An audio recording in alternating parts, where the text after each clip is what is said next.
Oke, selamat pagi. Assalamualaikum warahmatullahi wabarakatuh. Salam sejahtera bagi kita semua. Saya akan melanjutkan dari seri yang kemarin karena ini berlanjut ya. Dan baru kemarin itu selesai untuk keputusannya tentang studi kasus ini ya. Bahwa ketika Anda melihat pertama kemarin saya harus berangkat ke sana untuk uh, mengurusi ini ya.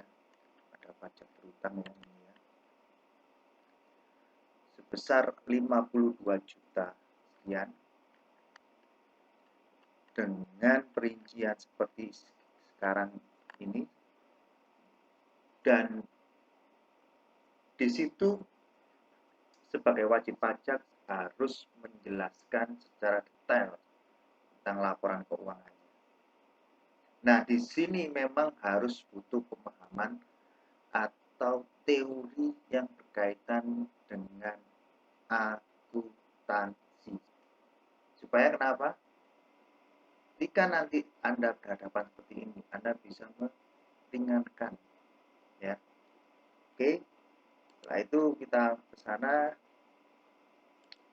Hari yang kemarin itu terjadi pertemuan seperti ini. Wajib pajak mengakui bahwa omset tahun 2020 sebesar 2 miliar.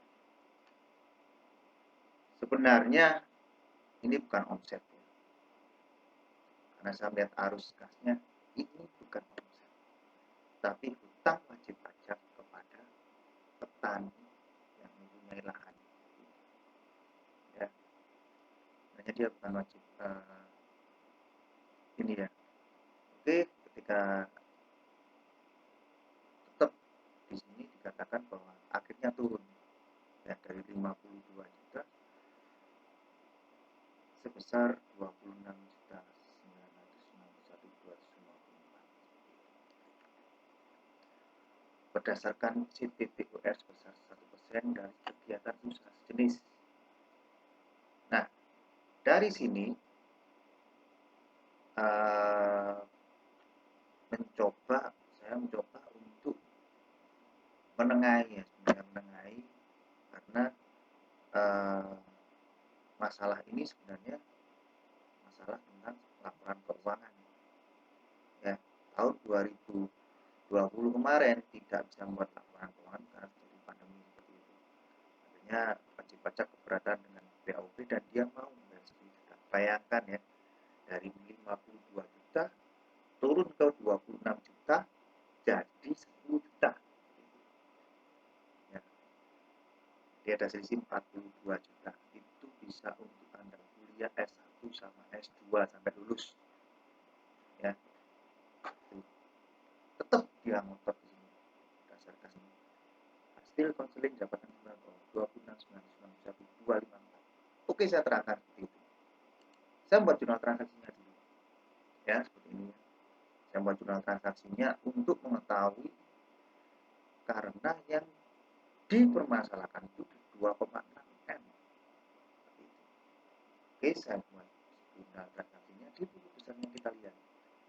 Hutang panen pada pembayaran panen harusnya seperti itu ya. Dan di sisi akhir dia mengalami kerugian sekitar 400 juta dengan adanya hutang-hutang jati ya, seperti itu. Jadi saya mencoba untuk menampilkan laba ruginya dia rugi di 400 juta dasarnya dari hutang dari bank Jatim ya, 400 juta. Itu bisa kuliah S3, bisa punya mobil mewah ya, karena hutangnya sebesar ini. Ini kalau di dalam dunia usaha seperti ini ya, laporan keuangannya kita lihat ya, dia ada rugi 400 juta, hartanya ini sekian ya. Dia total di kekayaannya tahun 2020 sebesar 1,7 M. Ini utang di bank Jatim 400 juta. Jadi bank saat akhir periode itu di 13 juta. Nah, pada akhir cerita ini sebentar saya akan coba tampilkan di WA-nya ya. Sebentar saya coba tampilkan di WA-nya ya. Saya tutup dulu. Oke ya, saya lanjutkan. Pak Kris, setelah kemarin Pak Doni ke sini diskusi dengan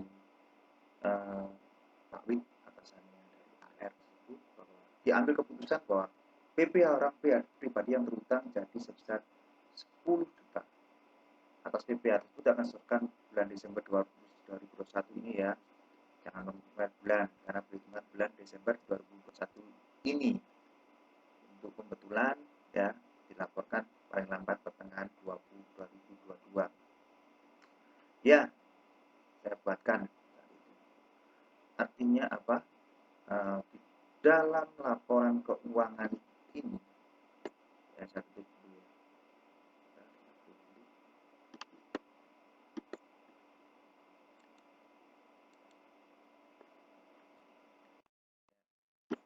Saya tutup WA-nya, terus saya masuk lagi ke sini, bahwa laporan keuangan itu penting. Kita tidak bisa berbicara apapun itu baik dari sisi keuangan finansial tanpa ada dasar keuangan.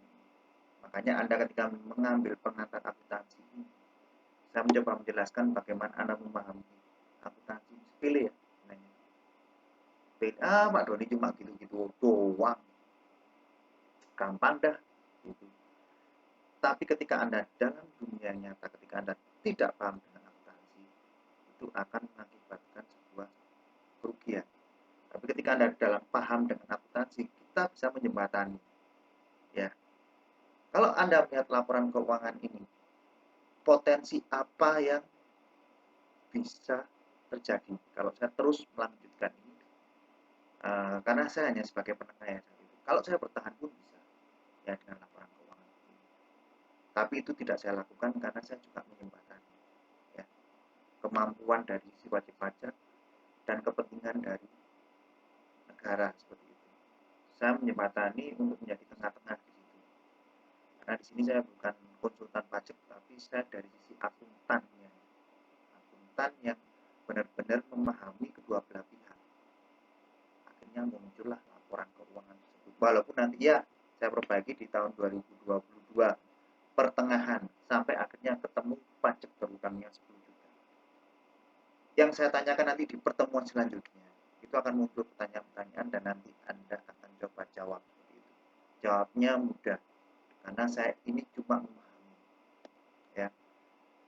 Nanti di akhir semester ini coba Anda cari program tentang akuntansi ini, karena saya juga membuat program ini, dan program ini dulu saat saya bekerja terbentuknya 2 tahun sampai bisa membuat program seperti ini. Dan saya harapkan Anda paham dengan akuntansi sehingga akuntansi itu bisa berguna bagi diri Anda sendiri maupun orang lain, mungkin orang yang terdekat dengan Anda. Ya, demikian yang bisa saya sampaikan ya. Kurang lebihnya saya mohon maaf. Nanti pertemuan selanjutnya ini saya coba untuk membuat resume tentang pemahaman Anda tentang akuntansi, dan ya dengan laporan yang sederhana ini efeknya seperti apa? Apakah menurut pendapat Anda, kalau di sisi lain dari perpajakan, ketika saya maju lebih lagi ya, ketika melihat laba ruginya seperti ini, laporan keuangannya seperti ini, buku besarnya seperti ini, dari pertemuan yang pertama seperti ini, pertemuan kedua seperti ini, terus yang terakhir itu menurut pendapat Anda, kalau saya teruskan ini ke tingkat selanjutnya, kemungkinan besar wajib pajak ini didenda lebih besar atau lebih kecil dengan Anda melihat sebuah kronologis ini. Ya, nanti saya tunggu jawaban Anda, saya tunggu resume Anda di pertemuan selanjutnya. Akhir kata, saya minta maaf kalau ada kesalahan yang saya perbuat, itu bukan maksud sengaja, tapi ini semua karena berkaitan dengan pembelajaran kita tentang akuntansi. Oke, saya akhiri. Selamat pagi. Wassalamualaikum warahmatullahi wabarakatuh. Salam sehat dan selalu menjaga protokol kesehatan. Oke.